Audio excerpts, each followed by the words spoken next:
नमस्कार। डॉक्टर हरिनारायण यादव। आज हम नारीवाद के दूसरे चरण की बात करेंगे, जिसे हम उग्रवादी नारीवाद कहते हैं।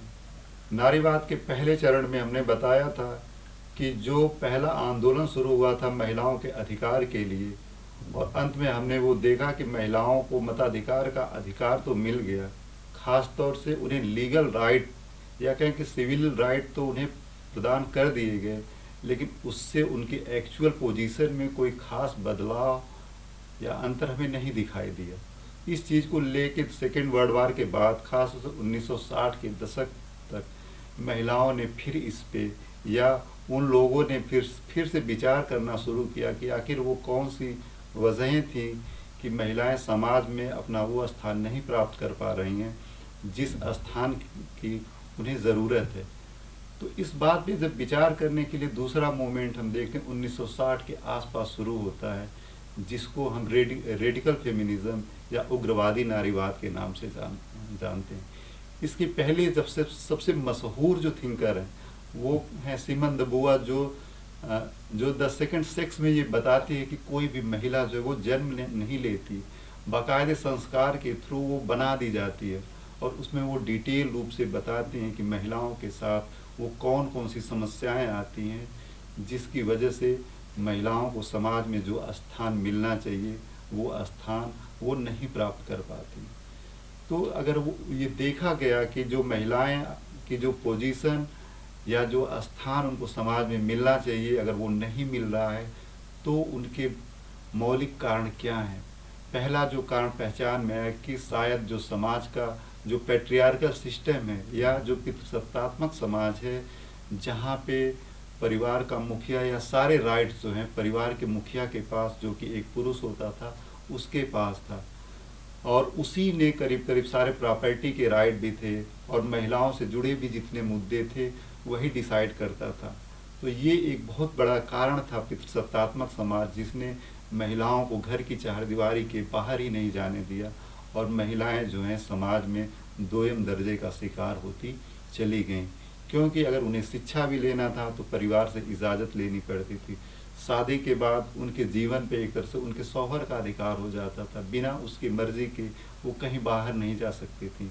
ख़ास तौर से वो उनकी शादी कहाँ होगी, किससे होगी, कितने बच्चे होंगे, मतलब महिलाओं का खुद से जो रिलेटेड मुद्दे थे उस पर भी महिलाओं का कोई अधिकार ही नहीं था। और इसलिए ये माना गया कि जो महिलाओं की पराधीनता का या महिलाओं के सबऑर्डिनेशन का सबसे बड़ा कारण अगर कोई है तो शायद पैट्रियार्कल सोसाइटी थी। दूसरे कारण के रूप में ये देखा गया कि एक महिला को अगर सेम वेतन कार्य करती है पुरुषों के इक्वल, तो शायद उसको उतना वेतन प्रोवाइड नहीं किया गया। तो ये एक दूसरा रीज़न था जो महिलाओं की स्थिति को दयनीय बना रहा था कि अगर महिला और पुरुष किसी भी सेक्टर में समान वर्क कर रहे हैं तो उसी वर्क के लिए किसी पुरुष को ज़्यादा वेतन प्रोवाइड किया जाता था और एक महिला जो है वो कम वेतन पा रही थी, और ये असमानता कहीं ना कहीं उनके डेवलपमेंट पे भी असर डाल रही थी। तो ये जो दूसरा रीज़न था कि हमने इक्वल वर्क के लिए कभी इक्वल जो है वो वेतन ही नहीं दिया, ये एक दूसरा बहुत बड़ा कारण था जो महिलाओं की स्थिति लगातार नीचे चली गई। तीसरा जो रीज़न हम देखते हैं कि शायद जो महिलाओं का जो लेबर है या महिलाओं का जो वर्क है उसको हमने कभी पहचान ही नहीं दी। जो महिलाएं डोमेस्टिक जीवन में वर्क करती हैं, जो कार्य करती, हमने उसको कभी पहचाना ही नहीं और उनके श्रम का कभी हमने मूल्य ही नहीं निर्धारित किया। इस वजह से महिलाओं की स्थिति लगातार गिरती जा रही है और आज भी हम समाज में देखते हैं कि महिलाओं को बराबर ये कहा जाता है कि आप कौन सा कार्य करती हैं, आप तो घर में ही रहती हैं, जबकि वही काम अगर हम बाहर से कहीं से किसी से करवाते हैं तो उस कार्य के लिए हम बराबर उनको एक मिनिमम लेबर प्रोवाइड कराते हैं या मिनिमम मेहनताना देते हैं, जबकि वो घर की अगर महिलाएं वर्क करती हैं तो उसका हम कोई भी चार्ज उनको नहीं देते हैं। तो ये एक बहुत बड़ा रीज़न था कि जो महिलाओं का श्रम था जब हमने उसको एक स्वतंत्र पहचान ही नहीं दिया, इस वजह से भी महिलाओं का जो है जीवन स्तर लगातार नीचे गिरता जाता है।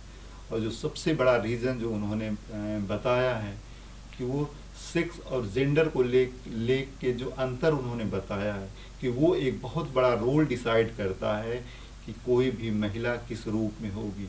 खास तौर से वो इसी चीज़ पे सबसे ज़्यादा फोकस करते हैं कि जो सेक्स है वो एक तरह से बायोलॉजिकल थ्रू वो डिसाइड होता है। खास तौर प्रकृति ने हमें डिसाइड किया है कि हमारे कौन से अंगों का कौन सा कार्य होगा। तो महिलाओं की सबऑर्डिनेशन में हम देखते हैं कि सेक्स का कोई बहुत रोल नहीं होता, लेकिन जहाँ तक जेंडर की बात आती है, खास तौर से जो उसकी पूरी की पूरी सांस्कृतिक अवधारणा है वो महिलाओं की पराधीनता का बहुत बड़ा रीज़न है। आप उसको इस रूप में देख सकते हैं कि जैसे घर में एक बच्ची जन्म लेती है या एक बालक जन्म लेता है, शुरू से ही उसकी परवरिश में हमको ये दिखाई देता है कि जहाँ हम बालिका की परवरिश अलग तरीके से करते हैं और लड़के की परवरिश बिल्कुल अलग तरीके से करते हैं। बच्चे में हम खास तौर से वो गुण डालते हैं, उसमें को विजेता बनाना चाहते हैं, उसको एक तरह से अवकाश देते हैं, एक तरह से उसको वो सब कुछ प्रोवाइड करते हैं जिसको वो समाज में पा सकता है। और वहीं महिलाओं को हम लगातार एडजस्टमेंट सिखाते हैं। महिलाओं को ये सिखाया जाता है कि आपको तेज़ नहीं बोलना है, महिलाओं को ये सिखाते हैं कि आपको दूसरे सामंजस्य बना के रहना है। तो दोनों का जो हम एक तरह से जो संस्कृत के थ्रू उनकी परवरिश करते हैं, वही कहीं ना कहीं ये तय कर देता है कि इन द फ्यूचर कौन क्या करेगा। तो ये पूरा जो मूवमेंट है वो ये बताता है कि ये पूरा जो सेक्स और जेंडर का अंतर है, यही कहीं ना कहीं महिलाओं की सबऑर्डिनेशन का सबसे बड़ा रीज़न है। क्योंकि महिला एक तरह से बिल्कुल सांस्कृतिक तरीके से वो बना दी जाती है और पुरुषों को हम एक दूसरी ही पहचान देते हैं। इसलिए सिमन द बुआ का ये कहना है कि कोई महिला जन्म नहीं लेती, वो बाकायदे बना दी जाती। और सबसे बड़ा इम्पोर्टेंट जो इसका सबसे बड़ा नारा भी था कि जो महिलावादी हैं वो कहती हैं कि जो पॉलिटिकल है वही कहीं न कहीं नहीं, जो पर्सनल है वही जो है पॉलिटिकल है। कि महिला की जो अपनी पर्सनल है उसी पे जो महिलाओं का कोई अधिकार नहीं है। तो इसमें हमने देखा कि रेडिकल मूवमेंट में जो रेडिकल फेमिनिस्ट था वो किस रूप से महिलाओं के बारे में विचार देता है कि उनके सबऑर्डिनेशन का सबसे बड़ा कारण क्या रहा है, उसके लिए चार पहचान वो देती है। नमस्कार।